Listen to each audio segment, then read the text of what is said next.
Hello, my friend. Welcome back to episode 15 of the podcast. You guys, we're at episode 15. I'm so jazzed. Thanks so much for journeying with me. I'm so glad you're here, and I just really appreciate you guys. Really appreciate your feedback and just you showing up to listen, and just want to thank you. And also wanted to just welcome you if you're new around here.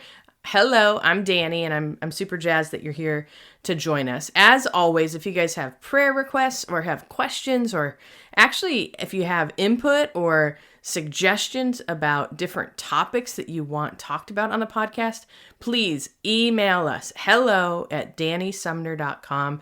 I would love to email with you and just to hear your thoughts. So this is a listener-driven podcast, okay? So, we want to bring in resources. We want to bring in people that can help, really help us find a way to live well in whatever the mess is that we're walking through, whether it be, depression, anxiety, a situation going on right now, grief, or maybe you're like, my whole life's a mess. It's holy ground too, you guys. God wants to meet us right where we're at in our messes. And he wants to give us, joy, peace, hope, purpose, fun, laughter, all of that. It doesn't mean that life can't be hard sometimes. Life is hard, and there are just hard things about it. But there is also joy and hope and peace. And so, anyways, I'll get off my soapbox. So let's talk about episode 15.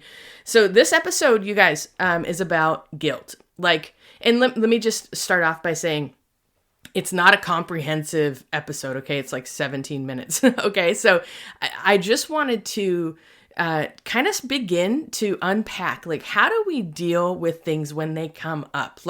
Sometimes we have guilt over big things in our lives, and that's probably another podcast episode in the future. This one is more when guilt is triggered. And I tell a story in the episode about some guilt being triggered last week in me, and kind of how I unpacked it and kind of the steps, the tangible steps I do to deal with it. So I'm not just feeling funky and gross for days on end or weeks on end over guilt. Because here's the thing, big things can be a really big deal, right? With guilt and shame and regret and all of that. But the little things, they add up too. And let me tell you, you get enough little things about guilt and you're miserable. You're a porcupine. I don't know about you, but maybe you're not. Maybe you're just delightful all the time. But, when things add up for me, I turn into a porcupine, and I'm shorter, I'm more impatient, I don't sleep as well, just different things. And so there's tactical things we can do each day or when things come up to help usher in the grace of God, help usher in hope and peace, and actually be okay in the moment and surrender and all of that sort of stuff. So anyways, I hope you guys enjoy the episode. Welcome to a Holy Mess podcast. All right, my friends, we all know life can be so difficult and painful at times, especially when we're carrying grief or loss, or wrestling with shame about our past, anxiety about our future, or frankly, we are just not enough. But there has to be so much more for us. There is hope and joy, peace, love, fun, purpose, and a reason that you, my friend, are on this planet. Let's partner with God so you can be who He created you to be as you wrestle through and trudge through your mess. Hi, I'm Dani, a recovering alcoholic, a mom, a wife, a mentor, and dust. We are only here for a moment. Let's live like it. I'm just like you. I'm a holy mess most days.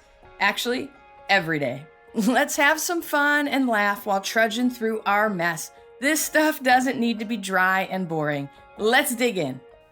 Okay, so last week I was having a conversation with one of my children, and I don't know about you, but sometimes I'm being handed my lunch in life by my children. So they're teenagers, I've shared about my son before on the podcast, and I'll share more about my daughter. We're pretty open over here, but I was having a conversation with one of my kids, and you guys, I was reminded of some ways in which I've blown it as a parent. Okay, so let's just be real. We're all gonna blow it. We all blow it in life. I think hindsight's 2020. We look back and we're like, oh my gosh, if I would have known, I would have done this, and this differently. And so anyways, and I was having a conversation, and it was going nowhere, and it was getting very unproductive. And I began to, I don't know about you, but I'm super hard on myself. There's only one of me. Oh, that's hilarious. Anyways, I'm super hard on myself, and especially when I blow it, I'm just, it can be really hard. And so it takes work, it takes effort for me to have grace and love and compassion for myself. And it's something that I've been building the muscle of and having practice over and over about. Some of the things we blow are just part of our humanness and finding grace and compassion for ourselves. And so, but it's taken time, it's taken effort, it's taken just a constant practice, right? Because I had, 30 plus years, 35 years, 30 years practice of really beating myself up and not understanding compassion or grace or mercy, or not even understanding humanity, like not understanding just how hard and how much we blow it, and and all of that. And so anyway, so it's taken some years to turn that ship around. And so I was struggling the other night, and I was struggling with guilt and just parenting guilt, and then human being guilt, all this stuff, right? And I don't know about you, but when one thing is triggered in me, it's like a landslide, and like a zillion other things are triggered in me. And so I was struggling, and I went to bed and I had a dream. And I don't know about you, but and I think dreams sometimes mean something, and then I think sometimes dreams mean nothing. Okay. So, you have to really pray. You have to really ask the Lord and seek counsel, if a dream means something, or if it was just, you took too much melatonin or you ate popcorn. Oh my gosh. Popcorn gives me the craziest dreams. So I have another friend that does that too. And so I avoid popcorn. Anyways, that's a whole other side note. Corn's not good for me anyways. It's inflammatory for me. So anyways, okay. So I have this dream. I'm reminded of this time in my life where that I didn't even know I regretted this, and I still have like some sorrow. So this episode, what I wanted to share is a story about how I worked through some guilt. And it's not even like major guilt. And trust me, I've worked through like major guilt in my life. And then there's a difference between guilt and shame, and we'll dive into that in future episodes. But this is just, I don't know if you've ever been triggered. I'm sure you have. Just a little bit of guilt, and it like eats at you, and it gnaws at you, and like, you don't even want to face it. You try to bury it. But I don't know about you. When I try to bury stuff, oh my gosh, it like, I'm moodier, I'm short-tempered, I'm not as like nice or compassionate. I'm just, anyway, so I'm like in my recovery, one of the things that I like live and die by is bringing things into the light, whether it's like, I deal with it, I journal through it, I talk about it with a friend, I talk about it in therapy, I talk about it with Gary, my husband, or I go on a grief walk and really mourn and deal with these things. But like, sometimes I used to think if you deal with these things, like it would make it bigger and harder. And it's so not how it works. Like if you deal with these things, like seriously, I've worked through stuff in like 10 minutes, like major issues in like 10 minutes before, where other times I've buried it and it's like eaten at me for days and weeks and even months, I'm sad to say. But like the more we practice dealing with these things and like really, biblically dealing with them, emotionally dealing with them, all these different aspects, it's easier to live with, like, and we can live with ourselves, and we can have more peace, and our heart rate's better, and our health is better, and our stress is better, and all that stuff. So anyways, I was triggered by guilt. Okay. So I had this discussion with one of my kids.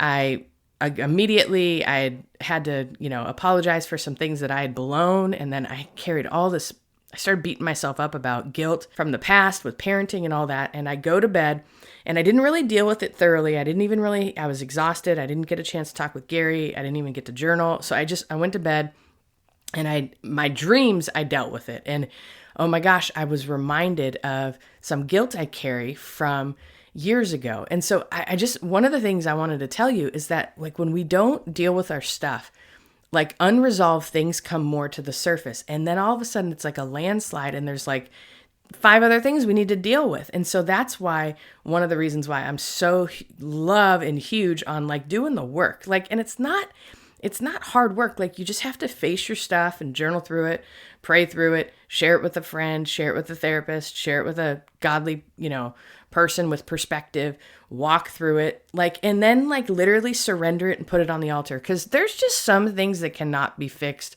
There's some things we can't go back and fix, and if you've blown it in really big ways, which we'll talk about later on in the podcast.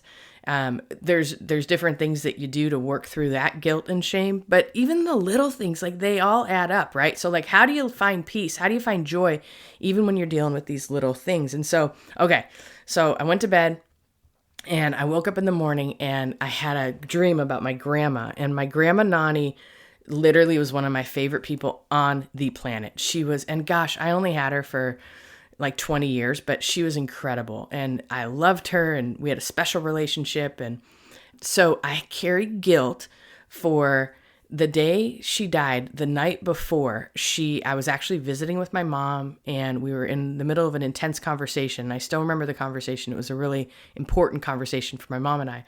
But my grandma called and we didn't know she was sick. We knew she was tired, but we didn't know like her last days were coming. Trust me, we would have been with her in New York, but she was just fighting like a little cold and was tired. And so she had called to say goodnight. And when she called to say goodnight, we didn't stay on the phone very long with her. And I regret not staying on the phone with her longer. I regret not having her have a longer conversation with my mom, other than just saying, "Good night, sweetheart, I love you." And the next morning she passed away. And I remember I felt this like, oh my gosh, I should have done more. Like I should have had a longer conversation with her. But when she called, it was not at the greatest time. And we were in the middle of this intense conversation. And so all of these things. And so, but I woke up the other morning and I just was feeling, I was like sweating. I was like, oh my gosh, I have so much regret with Dani. Like I didn't let her talk to my mom for, 30 minutes. And I didn't, I interrupted that so I could have the conversation with my mom. Right. And so I was carrying all this guilt and I just was like, oh my gosh. And it struck me. It was like, oh my gosh, guilt is one of those things that like clings. It's like a Klingon, like it's like lint, where like if you don't deal with some aspects of it, it roots its head. It rears up and then you got to deal with it again. And I hadn't even remembered that I had felt guilty about cutting off the conversation with my grandma and my mom. And it's funny because I talked to my mom about it and she didn't even remember. Like she was like, "No, sweetheart, I remember I had a conversation with her and I got to say goodnight and all that sort of stuff." And we did. I mean, and that is the beauty of it. Like we did get to say goodnight to her together and goodbye, I guess, for the last time. But it's one of those things. And so anyway, so I had that memory, I had that dream, and this episode is not about dreams or anything, because you got to be careful with dreams, because some people have like changed their whole trajectory of life because of a dream they had, which, if Jesus gives it to you, fantastic, but make sure you're seeking wisdom and make sure it's biblical and, and you're praying through it and talking through it with people and all that sort of stuff. But I felt like the reason I had that guilt dream was because I didn't deal with the guilt from the night before. I went to bed, I let myself simmer on it, and I shouldn't have. I should have dealt with it. I know I've been in recovery now for 11 years. I have these tools to like deal with my stuff and not bury them under the rug, because seriously, when we don't deal with our stuff deals with us. Like we either deal with it or it continues to deal with us. It continues to pile on, make us feel guilty, make us self-loathe or unworthy or just all of these things. And so I just wanted to encourage you guys, when things come up, like deal with them. And what does that mean when you're like, Dani, what does that even mean to deal with them? Okay, first of all, acknowledge. Like accept that you have to deal with this thing. Like don't push it under the rug. Don't deny it. Like make friends with it. Be like, okay, I've got some guilt. What else am I feeling guilty about? Like maybe journal, like walk through it and do some breathing, right? Because sometimes our anxiety goes up, our temperature goes up, all of that sort of stuff, especially when we're dealing with like guilt or shame or that sort of stuff. So do that, like acknowledge it and accept it. Literally like bow to it, like pay homage to it. Say, Jesus, help. Like I'm feeling this, help me, right? Step 2, if it's still eating at you, share it with somebody. Like if that's not enough for you to like acknowledge it and deal with it and maybe even journal through it, maybe go on a walk and pray through it or whatever. If it's still eating at you, you got to share it. Like that's the rule in recovery. Like that's the rule of life. Like I think it's biblical. Galatians 6:2 says, carry one another's burdens and so fulfill the law of Christ. I think allowing others to carry our burdens fulfills the law of Christ as well. And so it goes both ways. It's a two-way street. So share it. Find someone safe where you can just be like, oh, I'm feeling guilty. Like, sometimes I just stink as a mom, or I blow it. Like, you don't even have to get super specific. Like, go as generic as you can, right? At first, if you're scared to share it, like, go keep it vanilla, keep it generic. Maybe that's enough. Maybe that's enough for your conscience and you can sleep peacefully and be fine. Maybe it's not. Maybe actually you have to share more and get back into the details, right? Like, we're only as sick as our secrets. That's a quote in recovery, but like, the devil's in the details. Share the details if you need to, okay? And I know sometimes that's scary. So at first, just ease into it. It's like going into the pool. Like, just share what you can. Like, everybody's got parenting guilt. Like, I know that's very human. So I have no shame telling you guys, oh my gosh, I feel like I've blown it as a parent. Like, who hasn't? Okay. Right. And I will tell you too, like, I'm feeling so much better now that I've dealt with this. And I just, have found a place of compassion and grace, and just even acknowledging like, hey, there are things that I do well as a parent. I know that too. Right. So you can't just beat yourself up all the time.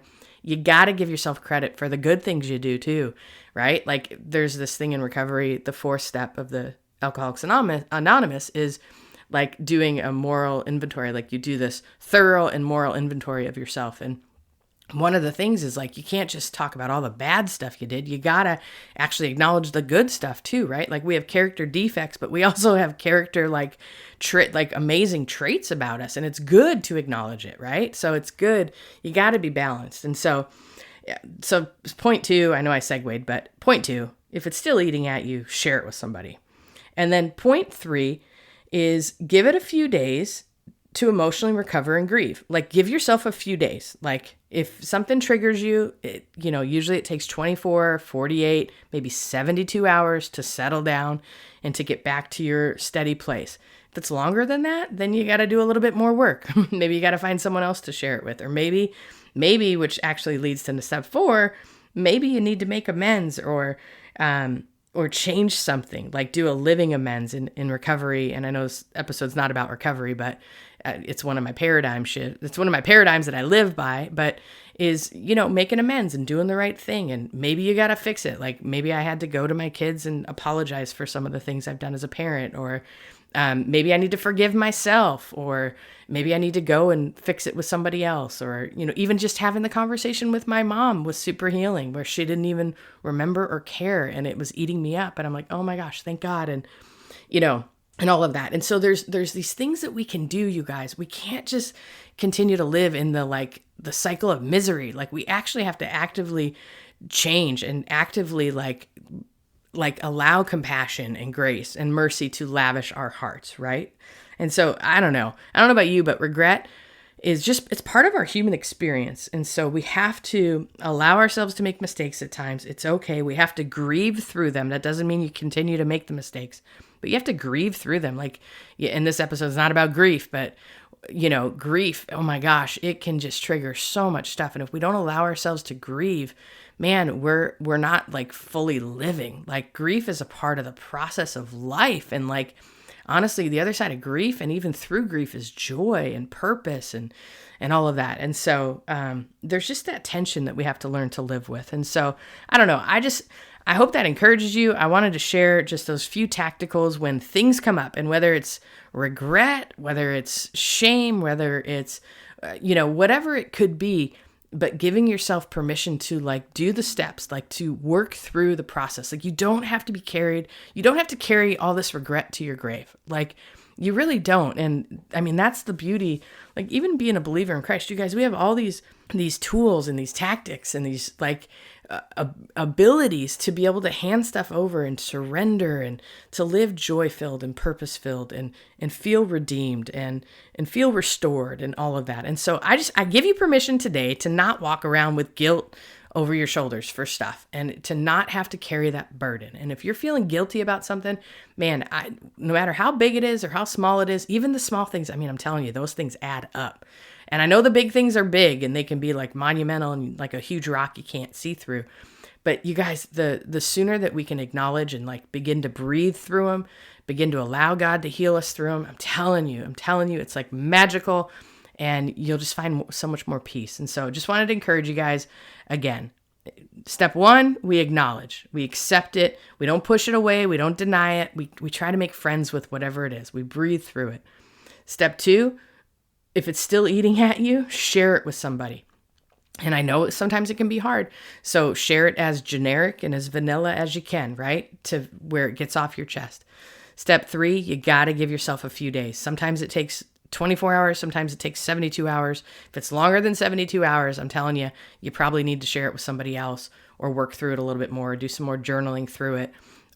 And then step four, maybe you need to change something. Maybe you need to have a conversation with somebody that you actually affected. Maybe you need to go out and fix something. Or, if someone had passed away, a friend had told me a long time ago to do something in honor of somebody, even if you can't directly deal like with my grandma, right? She's passed away. Well, you know what? I think I'm going to send my aunt some flowers kind of in honor of my grandma, just a way to bless somebody else where honestly, my grandma doesn't even care now, right? She's in heaven. She's great.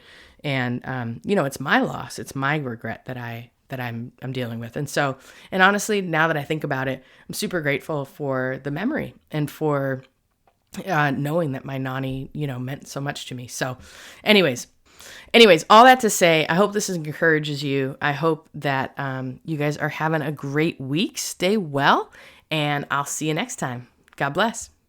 All right, I'm going to say a little prayer over you too. Lord, I know that regret can be something really, really hard to deal with. And so, Father, I pray for my friend. I pray if they're struggling with like big regrets, God, that you would give them the courage to deal with it and to face it and to find your healing and your grace and your compassion and your mercy. And God, I pray that you would help them to forgive themselves and to see their humanity in it and to deal with all that stuff. But Lord, I just pray for your peace and for your grace. Lord, regret can be so hard. And so Jesus, I just pray for your peace and your grace for my friend today. In Jesus' name. All right, you guys, God bless you. Hello, my friend. If this episode blessed you, made you laugh, or triggered you, hey, that's growth. Please do me a favor and share this with a friend. And if you feel led, please leave a written review for the show. That really helps us out. Don't forget you are in good company if you're feeling more broken than you'd like to admit. And you are more loved than you can ever imagine. Have a great week. See you next time.